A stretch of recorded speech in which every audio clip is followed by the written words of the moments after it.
সহকারী publication officer. আমার ঠিক পাশে আছেন আমার বন্ধু লেখক ও কবি মোহাম্মদ মেহেদি আলী। আমার পাশে আছেন আমার সহপাঠী বন্ধু মোহাম্মদ আমানুল্লাহ আমান। কর্মরত আছেন বাংলাদেশ সঞ্চয় অধিদপ্তরের সহকারী পরিচালক হিসাবে। উপস্থিত আছেন রাইহান হৃদয়, তরুণ লেখক ও কবি।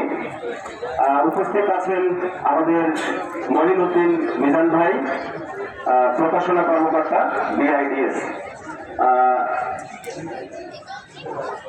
নূর আখি, কবি ও লেখক উপস্থিত আছেন। তো আমি আমার পাশে যারা এসেছেন আমার সাথে এই মোড়ক উন্মোচন অনুষ্ঠানে সময় দেওয়ার জন্য আমি সবার কাছে অশেষ কৃতজ্ঞতা প্রকাশ করছি। আশা করি আপনারা আমার পাশে থাকবেন এবং পাঠক মহলে আশা করি আমার বইটি সমাদৃত হবে।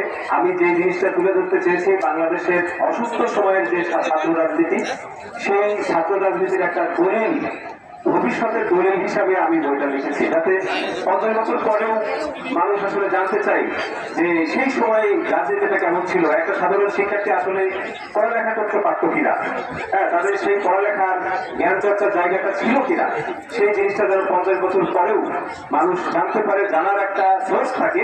সেই সোর্স হিসাবে মূলত আমি আমার এই বইটি লিখেছি। তো এই বলে আমি আমার সংক্ষিপ্ত কথা শেষ করছি। এরপরে